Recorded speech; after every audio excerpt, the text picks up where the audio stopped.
Hey, all you wild bards and bardettes, welcome back to I Cast Vicious Mockery. A show about books, about finance, about education. Where we conduct ecological surveys. I don't think we do that, but I'm Matt. I'm Austin. Welcome back. I've got some stuff.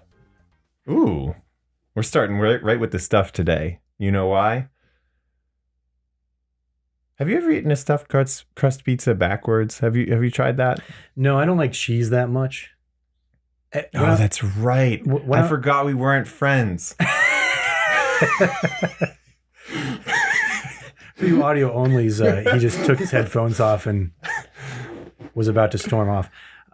Yeah, but you're in the way. Yeah, I'm in the way. I could go out the window, I guess. You could. You'd have to. But the window would fall. That window doesn't work right. Yeah, it doesn't latch properly. No. So when I was a kid, I would go as far as to like literally not eat the stuffed crust. I would eat the regular crust though, but not the stuffed crust. I just wouldn't eat it. Huh. So you were one of those people. I guess no interest in joining the Clean Plate Club then, huh? All right, Andrew Ray. Who's that? What? This Binging with Babish. It's a YouTube channel. Anyway, that's what he does. Wait, his name is not Babish? No. His name is Andrew Ray. Babish is a character from, what show was it? I don't know. A sitcom of some kind. That he based his show title off of. Anyway, stuffed crust pizza backwards. All right, what other lies you got for me today in there? I'm talking about homebrew. Okay. Homebrew is technically like a kind of lying. You're not real D&D. Yeah. This is, I think we've had this person before. This is user Rudoccini. Oh, yeah. Rudoccini. Yeah, we couldn't decide last time either. And they never got back to us about it. I never asked, but they also never got back to us about it. Yeah, weird that, isn't it? Yeah. Usually people get back. Yeah. I hope they're all right. Rudoccini, if you're out there and you're not doing okay, blink twice for like, let us know. We'll get the message. I hope they're all right. Me too. What have they done? This is what a great way to ask that question. It's a grimoire of ancient knowledge. Ooh. I know. Sounds intense, right? Mm-hmm. This is cool. Okay. So I'm already having some ideas, by the way. So if it's not what I'm thinking, I'll tell you that later. Cool. So once every 3 months, a creature can read the book and gain a random effect. So first of all, you read the book, the effect you get is random. And you get that effect for 1d6 days. He also specifically states in here that the details of everything are just up to the DM's discretion. It's like, you can kind of do whatever Very you discreet. want I like that. with this. Yeah, like the math. Mm-hmm. This discrete math. Yeah, I took that class. He has a variant rule. I never took discrete math. It sounded too funky. Like it's programmy kind of stuff. Oh, is it? Okay. Yeah, a lot of it is. I guess I can't say all of it is. Some of it is like intro to set theory. Doesn't matter right now. We'll talk about math on our math podcast right after this. This is our linguistics podcast. So we're going to talk about the etymology of grimoire. And the etymology of discrete math. So get ready for that. Get ready for that. It's a crossover episode. where we talk about the etymology of math. Like math terms. Okay. Yeah. We have to come up with a good D&D related name for our math podcast, though. Right. The variant rule is that being attuned to the grimoire gives them one or two of these following effects, and they change every day. But basically, the idea is random stuff going on. So I believe, it's been a while since I read this, but I believe some of these are good and some of these are not, which is why being random is important. Yeah. Okay. So, first one, modifiers. Instead of advantage, anytime that you would have advantage, you get a +5 bonus to your roll. And anytime you would have disadvantage, you get a -5 reduction to the roll. We could call it a -5 bonus. This isn't a math podcast. Nobody's going to get mad. Okay. You get a +5 bonus or a -5 bonus to your roll instead of advantage or disadvantage. How much does that affect the game itself? Mm-hmm. I don't know. Is that better or worse? I think it's technically worse. Like lower average high. Well, okay. I guess it averages out with disadvantage, but it's like not as good as advantage, and it's not as bad as disadvantage. I'm pretty sure. Yeah, that sounds about right. So, okay, already off to a thing that's like not amazing, but not terrible either. Not terrible either, right? Balances itself out. Very grimoire. Yeah, if I had to. Very grimoire. If I had to give my general feelings of it right now. If you don't understand what that means, listen to our math podcast.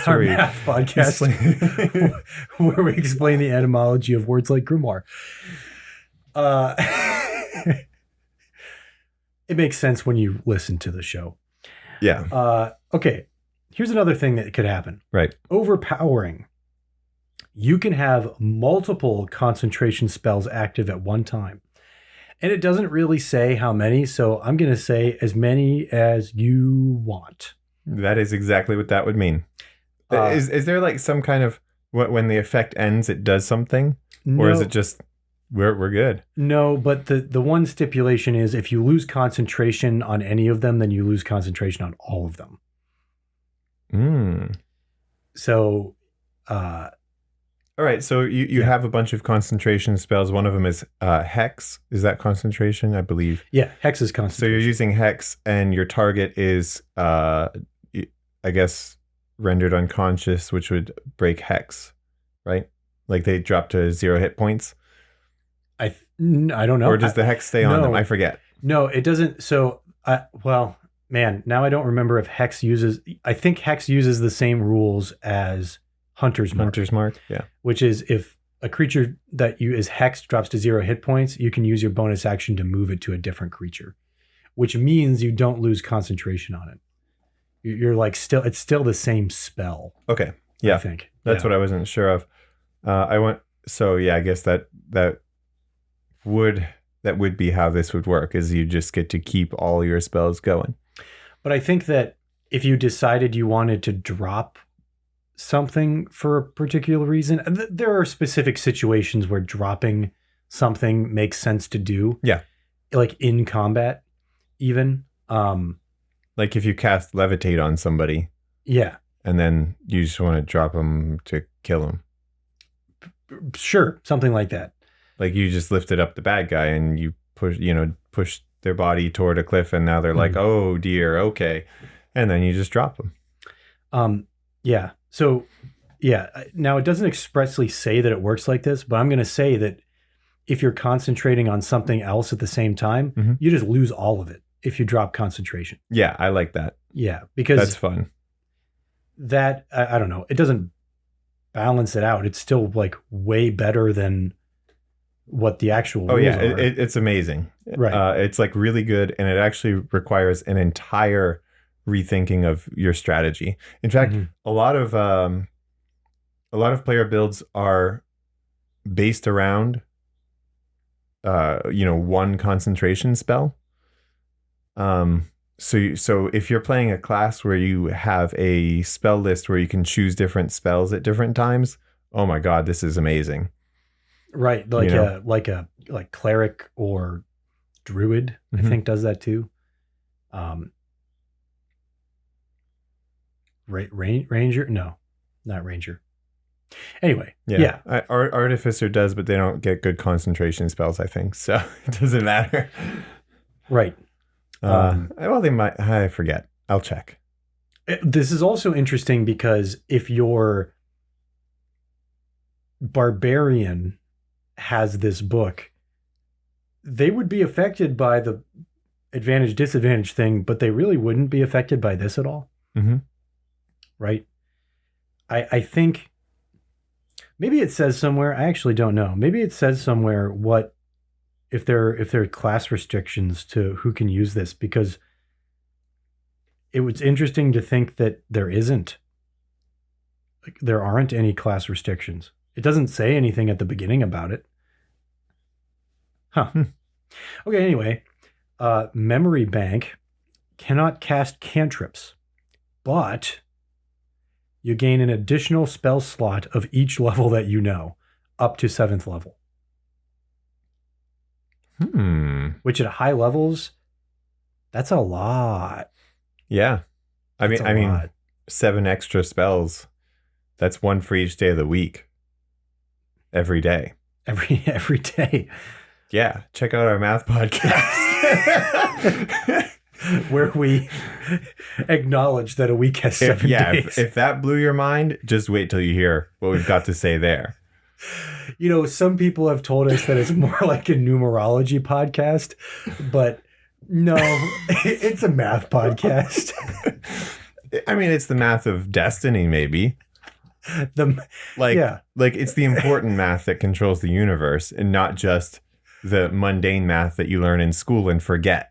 Right. I mean, when are you ever going to use that math? Right. Numerology is at least useful. Yeah. Yeah.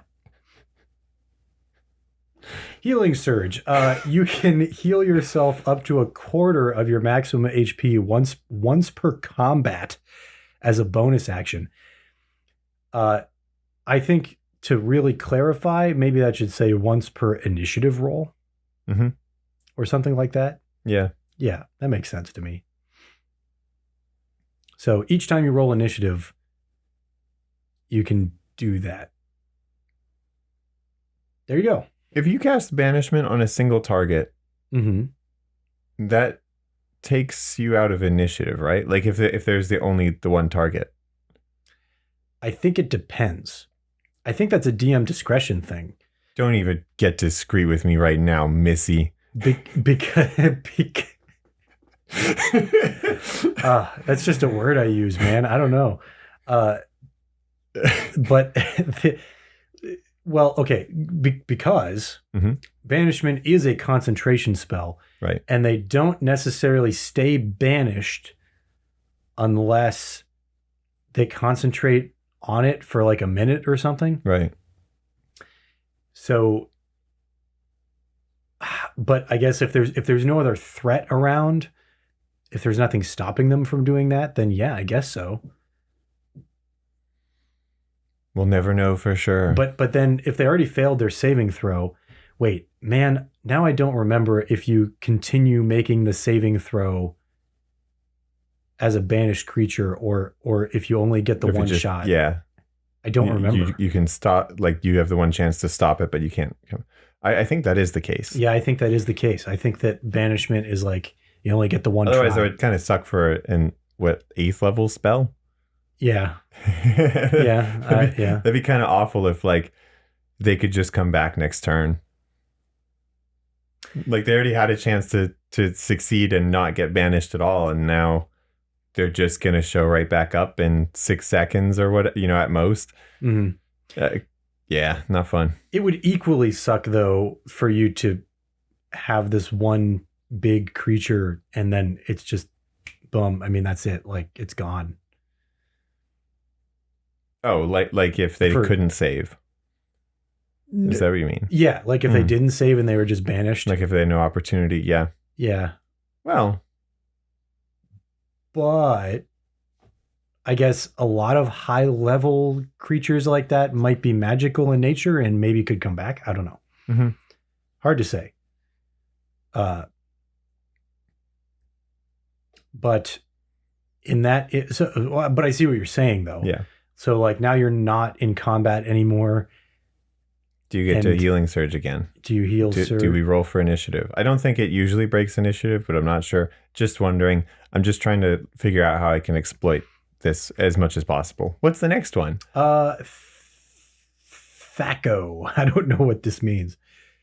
Oh, okay. Yeah, okay. THAC in big. Yeah. And then O in little. I've never seen that before. I forget what it's called too. It's 2-hit something armor class 0. I forget. It's a different way of calculating attacks. Suddenly, it's harder to hit even creatures with low AC.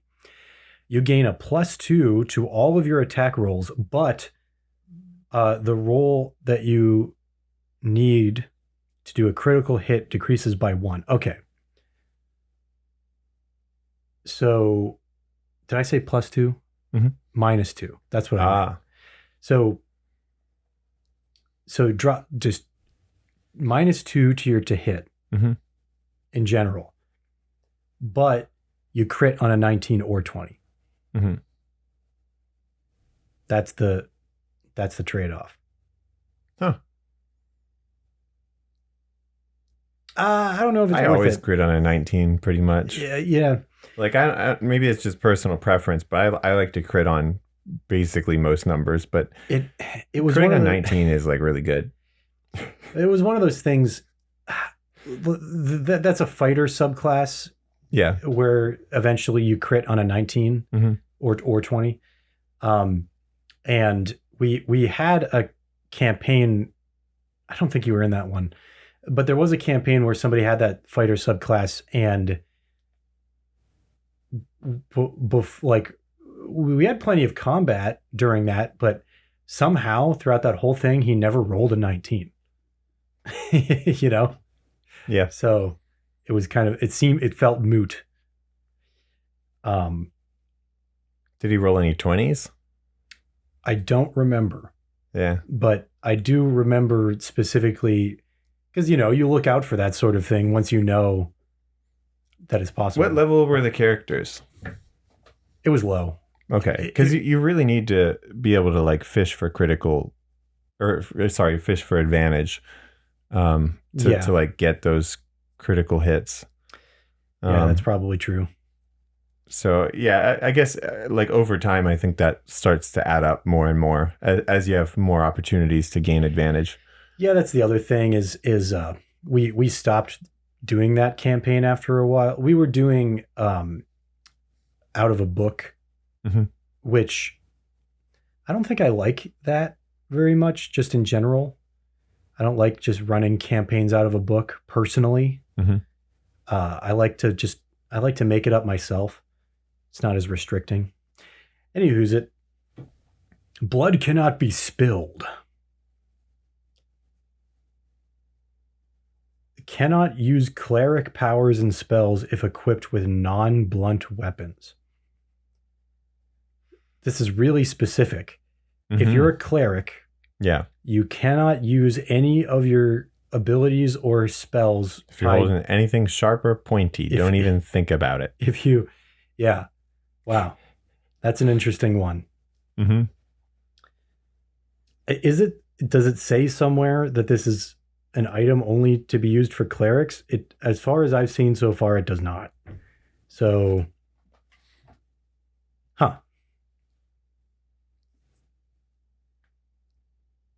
Okay, anyway, Magic Hoarder. I would never give a cleric an item, so I don't even know. Clerics really shouldn't even be allowed. No. You can be attuned to as many items as you want, but you still can only have one per body slot and only up to 2 rings for some reason. Okay. So boots, belt, necklace, helmet, 2 rings. That's why I want to play a centaur, though, but with human feet. So you have toe rings? Oh, well, yeah. You get a lot of those, but 4 2 boots. pairs of boots or 4 separate boots. Can I get half the magic if I No, wear one of the boots? It's actually in the rules where you can't get benefits from two separate boots that do different things. I think I might come up with a homebrew idea that lets you do that. What do you think about that? Being a centaur with human feet. Just imagine, like, them emerging majestically from the forest, and then you're waiting for the clip clops, but and their feet just come out, and you're like, "Oh no! How does that work with the rest of your anatomy? Oh dear!" That's disturbing. Yeah, like actually disturbing to think about. I don't know. I'm a fan of basket with human hands. That's hilarious to me. Like normal sized human hands. Either way, you're gonna mess yourself up thinking about it. All right. So imagine my sized hands on basket. Oh first. No! Don't do that to me. All right. Think of them flopping around uselessly because she doesn't know how to use hands. And when she walks, they slap on the ground. Yeah. Or what if she had little tiny human hands? What if she knew how to use them and she was like grabbed at your face and stuff? She's like pulling on you. Like, hey, come here. Like a baby. Yeah, like a little, yeah. What if they were baby hands? It makes me think of... No, I think they're adult hands, though. A raccoon is what it makes me think of. Yeah. But raccoons, they have cute hands. Suitably cute for an animal, at least, right? Like a non-human animal. I guess technically humans are animals, but you know what I mean. Yeah, right. We need another word for that in English, but maybe there is one. Is a beast? No. No. Raccoons wouldn't be classified as a beast. Well, maybe a critter. A critter? Yeah, they are critters. They are critters. I think that might be a dialectical thing. Oops, sorry. I got to save this for the math podcast. All right. What do we got? But I wouldn't consider like a bison to be a critter. So no, those are a beast. Right. Oh, I see. Mm-hmm. So you're okay. It's like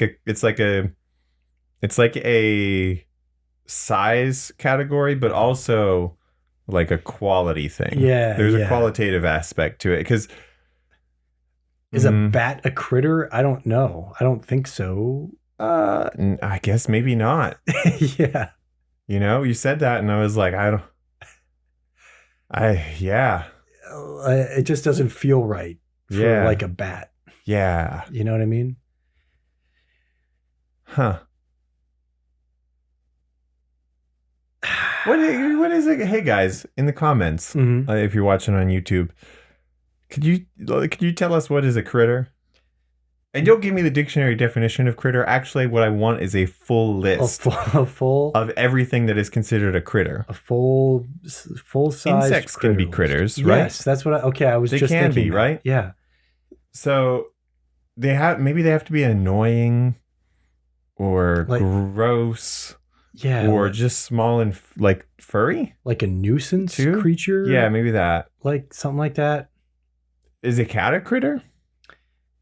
But like a rat is like a rat's a critter big time. A rabbit. A rabbit? I feel like that is a critter, but is that like they're annoying in Australia, but are they considered to be like a nuisance?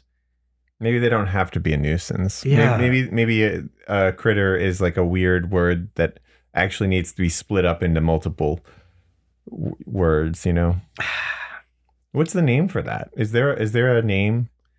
Is there a term for a loosely for a word that has multiple unrelated definitions that should be separate words? And then those are all just like lexical gaps in the language that are just filled in with this. This is like lexical caulking. Right? It's just like some kind of filling in those lexical gaps where it needs to go. Yeah. I don't think there's a word for that, but we should call it critter. That should be the word for that.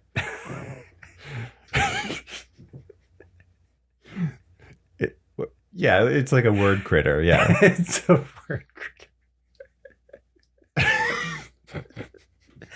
It gets all up into stuff. Right. It's kind of fuzzy. The definition informs the use Right. Okay. I think we nailed this.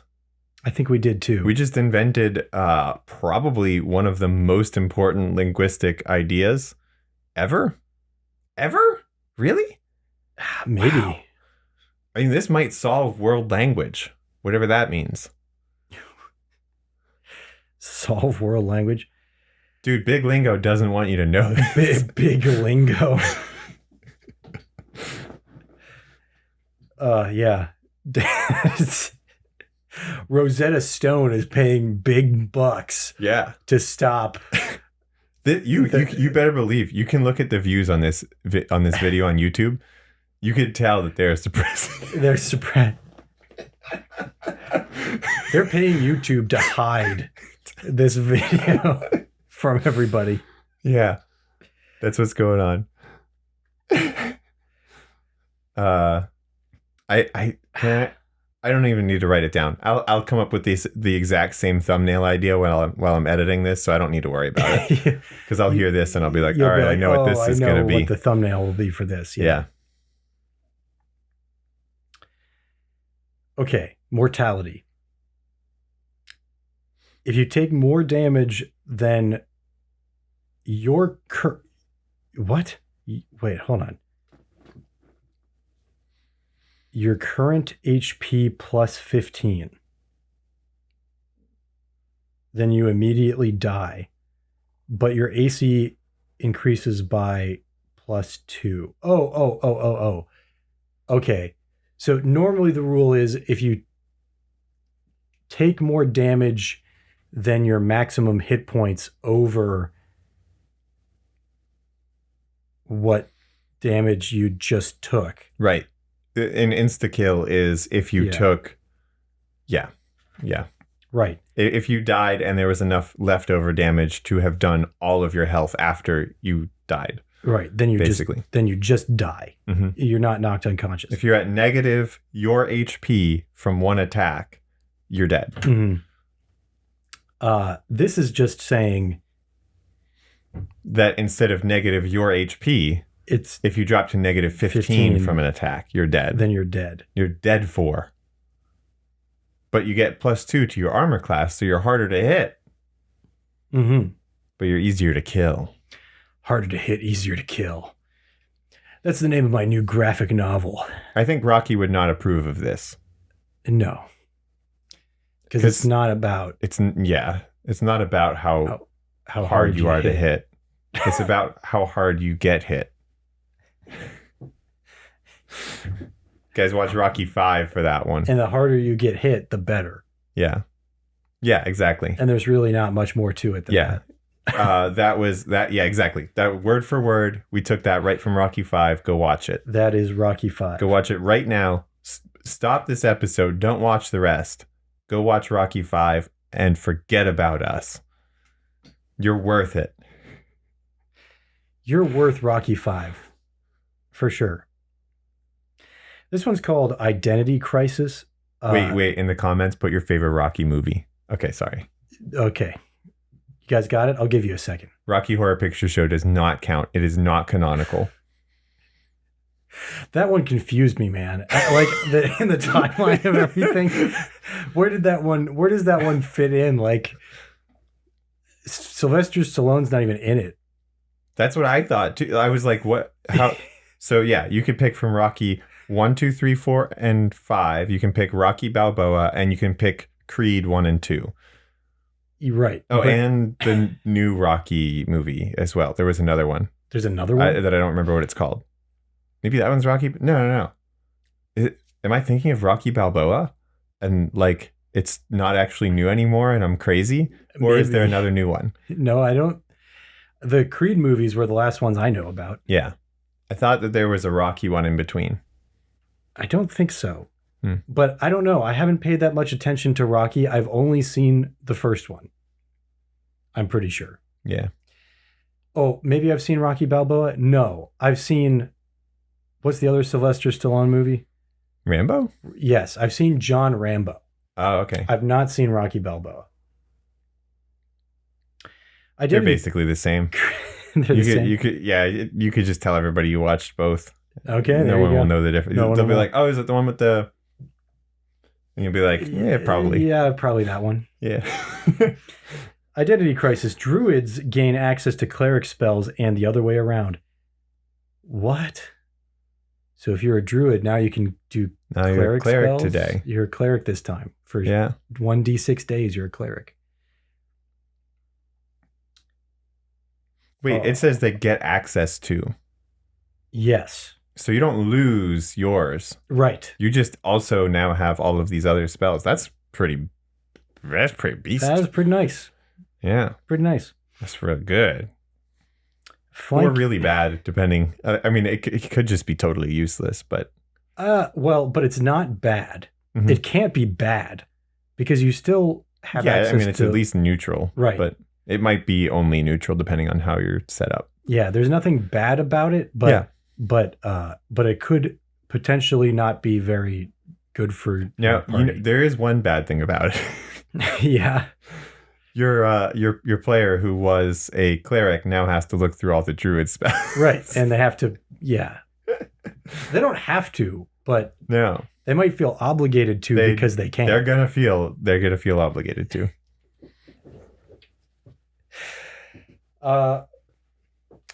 And they won't have them on D&D Beyond.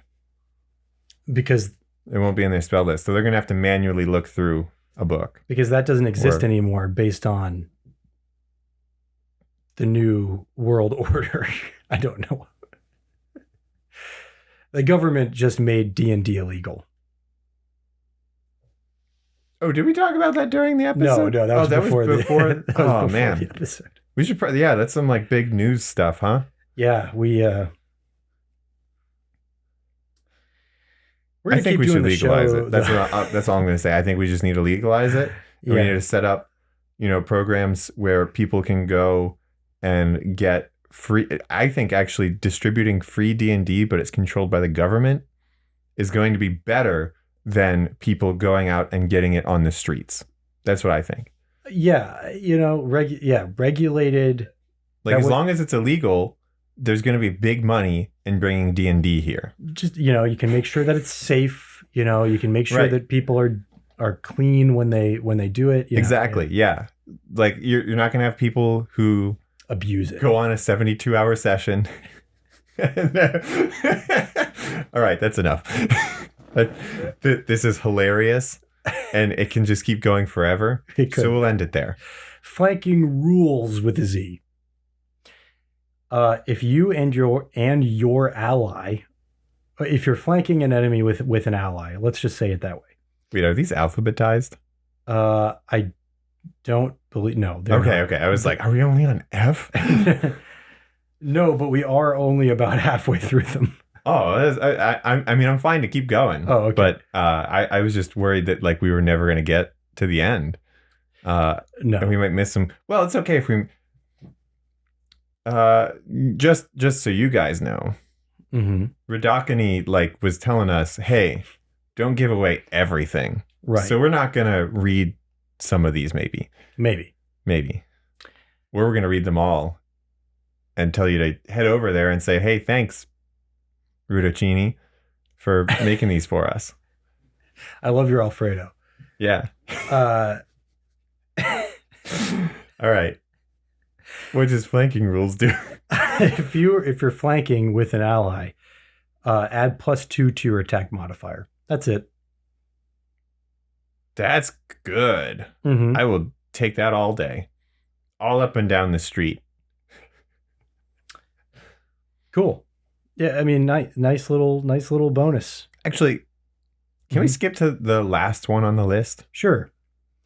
Rocks fall. During combat, rocks fall exactly on the square where you started your last turn. Creatures standing on that square must make a DC 18 Dex save or take 66 bludgeoning damage. Wow, that's a double-ended knife or whatever the saying is. Once per day, you can make it rain boulders on each creature within 90 feet of you, including Whoa. you. Yeah. And all affected creatures make the same saving throw. What if you had an umbrella, though?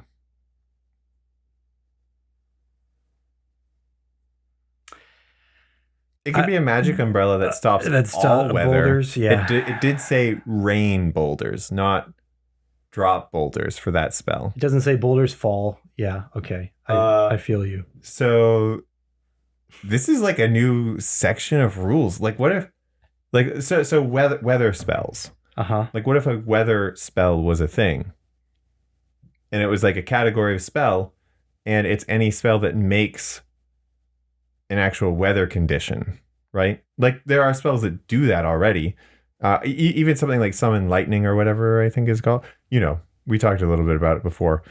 But then you could have a magic umbrella that stops weather from affecting you. Why not? Yeah, more integration between systems. I love it. Or I don't love it. I don't know yet. We have to, that's a lot of work. Do umbrellas traditionally exist in a D&D like medievalish setting? I don't know. Yeah, I would say so. Probably. If there's any East Asian influence at all. That's true. Like if you're going by real cultures. Yeah, because in that sort of... And then if not, I would say definitely. If you're not going on real cultures, yes. Some culture is going to invent a parasol, which is not the same as an umbrella. And except that, yeah, they'd be able to come with... of course, somebody could magically waterproof something. Wait a minute. How is this not like a big industry? Maybe it is. You know how much a waterproof jacket costs? A lot. Yeah, kind of. Yeah, so there are ones that are like made for runners and stuff, and so they're like the water can go out but not in, and it'll evaporate right off of you and stuff. They're super light. You put them on over anything, and they're expensive. You know, for a jacket. I mean, they're not expensive for a car.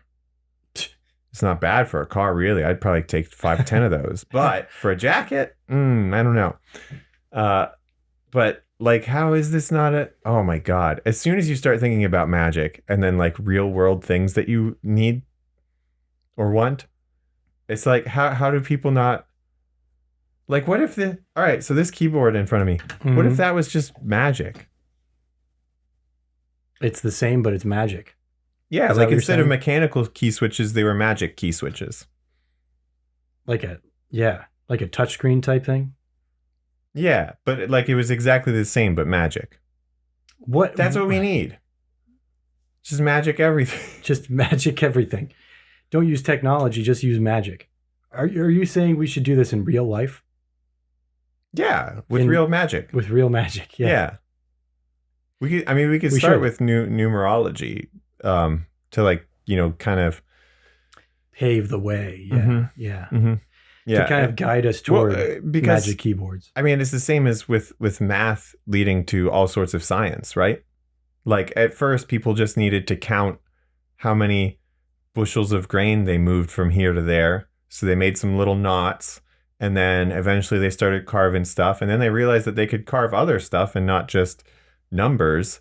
And then they wrote The Richest Man in Babylon, the book. And then they wrote the sequel to it. And then they wrote the Bible, and now we're here. And And wait, I didn't connect the science part there. Yeah. But you get it. I sure do get something. So we start with the numbers again, though, but this time in magic, instead of worrying about real world stuff. You know, like regular mundane stuff, I should say, I guess. It's it's not real yet, but why not? Yeah, we should deal in real world magic instead of real world stuff. I'm just saying, like, start by counting people's, like, you know, their names and things and using those results. But I bet we'll find that there are ways. Okay, this is silly. I'm good. You guys all get where I was headed with that. It's hilarious. It's super funny. What about advanced grappling science? Is that one of the things from the Grimoire? Yes. Okay. It is. I was like, how I thought maybe it could have been okay. We're good. Yeah, yeah. I would love to hear about that. Actually, that sounds really fun. Once per day, if you try to grapple a creature, your dungeon master, makes either a DC 18 intelligence or wisdom save, and if they fail, they concede, and your grapple is automatically a success. If they succeed, your grapple failed, but you gain inspiration. Whoa. I don't know why this is called advanced grappling science, but there's probably there's some inside joke. It could be here. a reference to like 10th Planet Jiu-Jitsu or something. Yeah. I don't know. And they might teach advanced grappling science or you know, like something like that. I don't know too much about them, but okay. Yeah, it could be just some reference we're not picking up on. Rudoccini, if you're listening to this one, clue us in maybe, because I would be interested to know what that's all about. But I think, all right, you said that the dungeon master makes the roll. Yeah, that's the interesting thing. That's what it says. I love that. Because then you have to figure out your dungeon master stats. But my intelligence and why does it matter if it's intelligence or wisdom? I feel like the intention of that is like the creature you're grappling makes the throw, but that's not what he said. He said that the dungeon master makes the check. Or no, it's a save. You know what? Yeah, you're right. I think it is meant to be the creature, but I actually was taking it literally and thinking that it is against the dungeon master's stats. But that is the way it's written. Which would be awesome. I prefer it how it's written to how I think it might be intended. It was intended, yeah. Yeah. How it might be. I don't know. Maybe it is intended how it's written. Well, it's impossible to know what Rudoccini's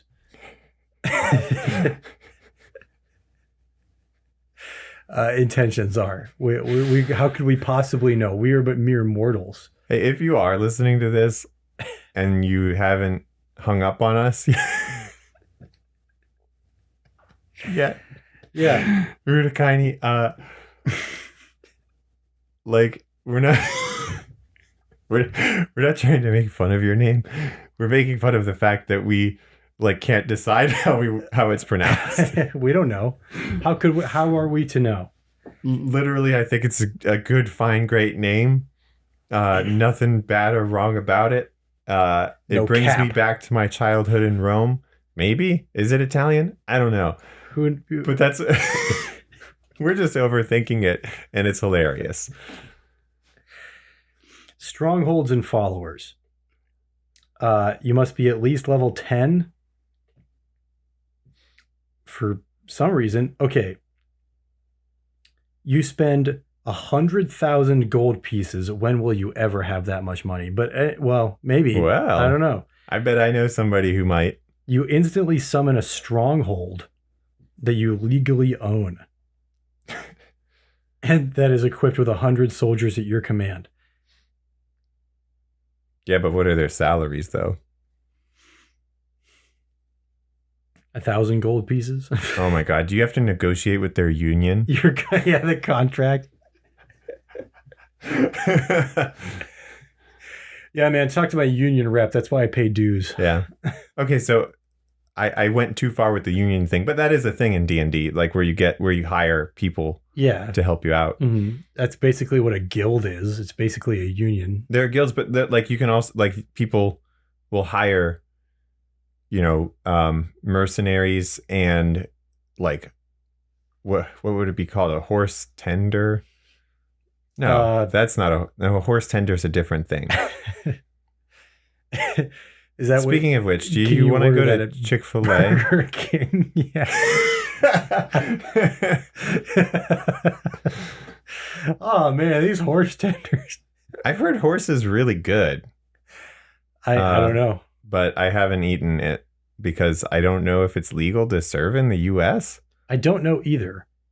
I that's a weird one. I don't know. Rudoccini, if you're listening to this, can you tell me?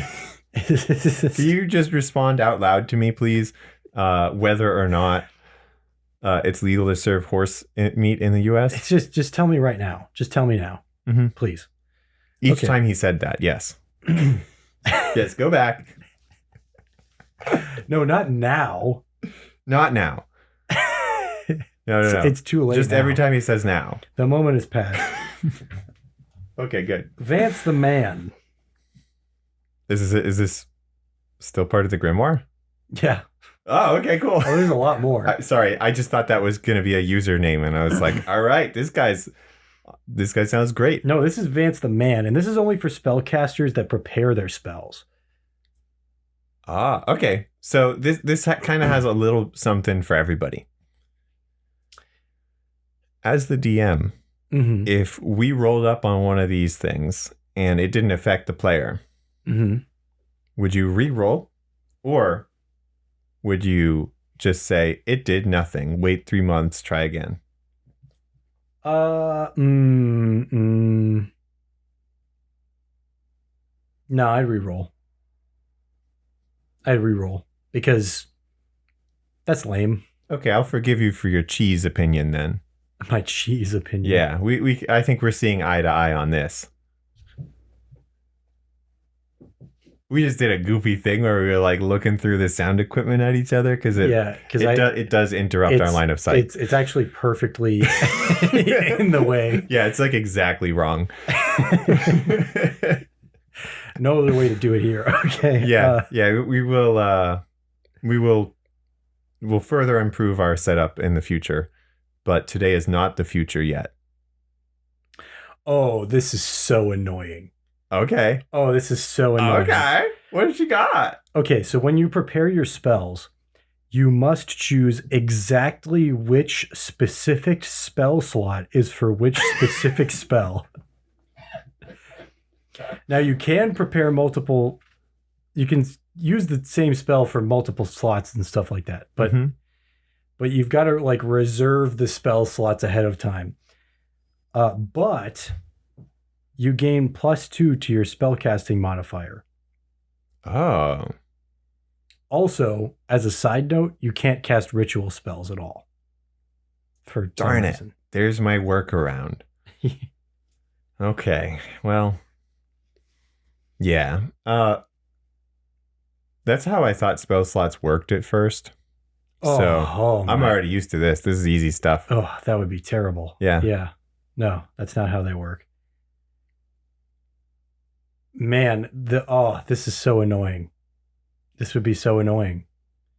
This is why I think you should have to re-roll for stuff like this, because there's a chance to get something annoying.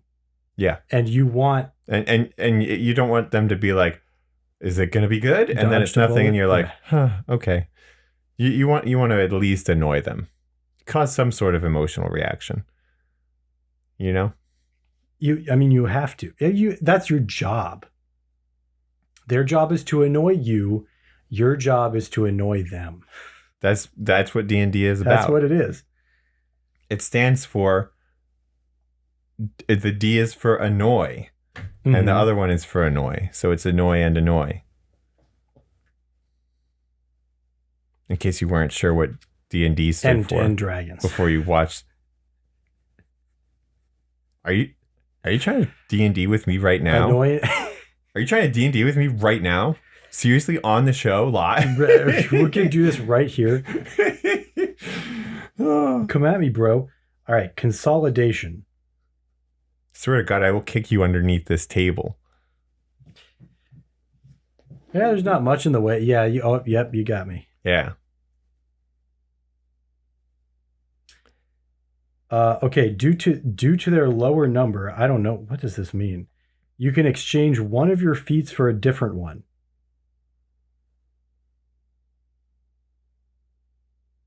I don't understand what that means. I think we missed part of it. Due to their lower number, you can exchange one of your feats for a different one. That's all it says? That's all it says. What was it called? Consolidation. What? Why is the number lower? What number are they talking about? I think that there is something missing here.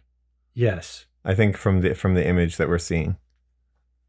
Because it probably says something about how the number of feats that you have has changes. I don't think so. I don't know. I don't think that there's anything missing. I believe so. Well, there is something. Well, there is something missing from the description, but not physically here. I think that they just didn't finish conceptualizing this one for some Well, reason. I mean, yeah, maybe. Well, no. My guess is it's more of an editing error. Right. Like, Maybe. sort of. Maybe that's what I mean. Okay, Yeah. cool. I had that happen once with a paper in grade school where a character referenced back to something that happened earlier, and the teacher was like, "What was this? This never happened." And that teacher didn't like me, so she was just like, "You're stupid," instead Yeah. of saying something like, "Hey, you might want to like create an outline for your story so you can Yeah. like go through a checklist of it and make sure it hits all the major things that your characters reference later." Because No. that would have been the helpful No. advice. Instead, it was just, Why- which I did figure out for myself anyway, but instead the advice was just, "Hey, this didn't happen. So, I'm confused." I mean, yeah, me too. I'm confused. Yeah. Natural habitat. Your AC and attack rolls while indoors gain a +1, Mm-hmm. +2 if it's 10 feet or less in like a corridor, Mm-hmm. but you gain sunlight sensitivity. So it's the one episode of SpongeBob, What? What episode of SpongeBob? the indoors episode. Indoors. Yeah. Okay. Okay. You were ready to sing that. You were ready all day. Literally, that was the first thing I heard you say today. That is. I haven't been listening this whole time. Neither have I. And then I stopped not listening, and then I'm going to resume now. All right, what's up next? Cursed magic. You have unlimited attunement slots. Uh-huh. That sounds familiar. We had something like this before. I think this one might be different. Mm-hmm. Each time you attune to an item, there's a 25% chance that the item will gain a random curse. I like that. Either a curse from a different item or a disease from the contagion spell. Oh, that's so cool. All right. So yes. Mm-hmm. I think you would not tell your players exactly which effect they rolled. I think that's the case. I think you'd be like, "Oh, I guess you'll have to see. But look at your attunement slots." And then they would try it and then get a curse. That's hilarious. Well, I think the temptation here is, given the opportunity to use more attunement slots, Mhm. you would. Like, for sure. I mean, I would make sure that they know all of the possible effects first, so they're thinking that this could happen or the other one, and then Right. that's the risk that they're taking. Right. Well, So no, I'm not that's saying... a little, that maybe we're just coming at that same thing from different angles. I'm not saying don't tell them that something could go wrong. Mm-hmm. I'm just saying that if you have this grimoire and you get the effect like, hey, you can use more attunement stuff, then you would. Mm-hmm. Because why? Because otherwise it's just nothing. Well, You feel again, me? a lot of these things that you're like loading up on more equipment or stuff like that, Mhm. a lot of character builds don't have extra equipment hanging around because they're not going to attune to something in the middle of combat. You know, they're not going to like switch their attunements all around or anything like that. So sometimes they'll have a little bit of extra stuff, but you know, and besides, you only get 1d6 days of this, so you have to spend an hour attuning. That's true. That's Yeah. true. So Depends on how many days you'll have it for, mm-hmm. how much downtime you have. And to it's an hour actually for do it. each thing, right? You can only attune to one thing at a time. Yeah, an hour per item. Boy, oh boy, gee golly. So if you only get one day and you want to attune to 25 items, you'll figure it out. But like, I guess you can actually, though, because there are ones that, like ion stones that just float around. I don't know if they require attunement. Yeah, oh, for sure they do. Yeah, yeah. So yeah, there's plenty of things you can attune to, but if you have 25 items, you're out of luck. You don't have enough time, maybe. I think there are specific rules in underneath ion stones that like say like if you're allowed more than one and how many or what. But I don't remember. I feel like you could break all the rules with this spell, though. Oh, for sure. Because it doesn't specifically say that you can't. Yeah. There are only... And besides, it's homebrew, so it's a lie anyway. This is all fabrication falsehoods. Two more. Unbounded accuracy. So you double your attack modifier on your first attack every turn. But your target's AC increases by 1d20 against it. Interesting. Your saving throws and ability checks are doubled. But so is the DC. In parentheses, he writes, this changes nothing, but bigger numbers are more fun. Okay. So it just doubles everything. Yeah. Which ultimately affects nothing, but feels more fun. Mm-hmm. You can roll a 40 to hit. And their armor class is 32. 32, like, yeah. or whatever. It does affect rounding, though, doesn't it? But I guess you don't ever really round down attack rolls, do you? You round to the whole number. Right. Which is, so it's always down. Right. But when it's doubled, sorry, what I meant was, are there occasions where you'd round your attack roll? I think it's just always no, I don't think so. I don't think you, because saving attack throws, you don't either, right? No, you would never round those numbers because there's nothing that affects that until now. Well, no, I guess this doesn't do that either because it doubles it. Yeah. Right. So if you would round those numbers on any occasions, this would save you from rounding down, actually, in some situations. So your average would go up like 20 times. And you can only roll even numbers.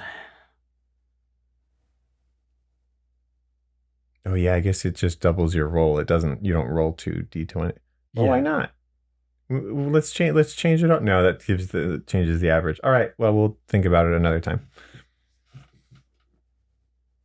So the saving throw ability check thing isn't affected by this, but the first part actually is, because your attack modifier is doubled, but their AC goes up by 1d20, so they roll that. So I wonder how the math works out on that. Like, is that better for you or not? I don't know.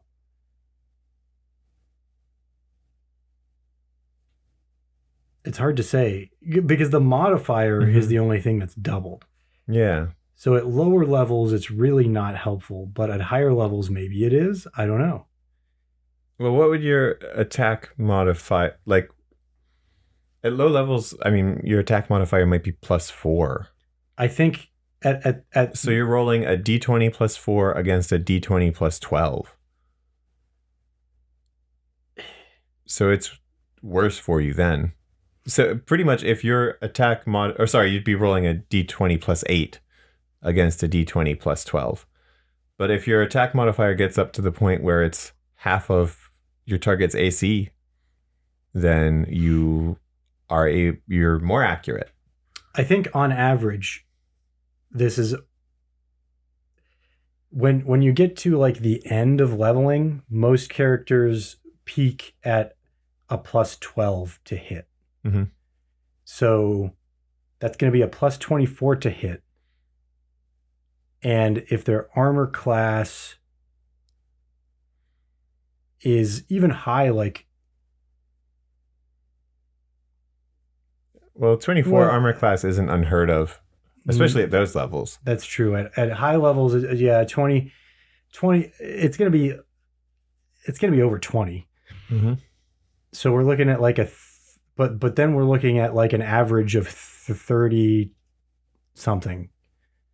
So it will benefit you pretty much every time. This will be better for you because you're getting a plus 24 and their armor class is increasing by an average of 10. Yeah. But you're increasing your to hit by an average of by 12. Yeah, but it's I don't think they keep the increase, so they're going to re-roll next time too. Right. So it is just D20 plus their armor class versus D20 plus your attack modifier times 2. It's marginal, but it is on average better for you with those specific numbers. Right? Yeah, if they have a 20 armor class, it's probably better for you.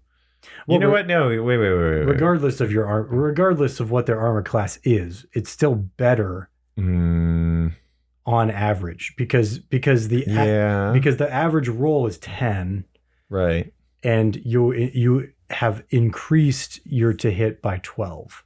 Okay, yeah, but marginally because it's 10 and a half really, so like 10 or 11, and you're increasing by 12. And at lower levels, it sucks. Like, this is terrible at lower levels. Like, this is not helpful at all. Except you'll be really good at your saves because they're doubled. And so is the DC. Yeah, but it still helps is bigger numbers. Bigger numbers, man. They're better. Okay, wait, last one. Chainmail of the Progenitor. +1 to your AC and +1 to magic resistance while wearing non-magic chainmail. I'm not sure what this means. Well, okay, magic resistance. What does that mean? If somebody tries to hit you with a magic attack, you get a +1. Yeah, an extra +1 to your AC, I would assume. To your AC. Whoa. So +1 normally, and then +2 if it's a magic. Is that what you're thinking? I can't. I won't tell. But yes. Magic resistance. Oh. I'm sorry. I misunderstood. Or do they mean you get type of magical resistance? You get +1 to your AC and you get magic resistance. It's saying okay. If somebody, so you take half damage on magical effects and spells and things. Okay. That's really good. Okay, so that is really good. I feel like there were not enough bad effects. No, they were either balanced or good or neutral. Yeah. And that's about it. Maybe there are other effects and you'd have to read like the full length in somewhere. Okay, so at the end of this, it says, these are the effects so far. I'll return to this item someday and add things. That's what he said at the end. Is someday today? Has it finally come? Anyway. Yeah, so I would read that every single time and not give it a second thought. Just based on what it's at right now. It wouldn't be but you know what though? What is that? I probably would anyway. I would probably do that anyway.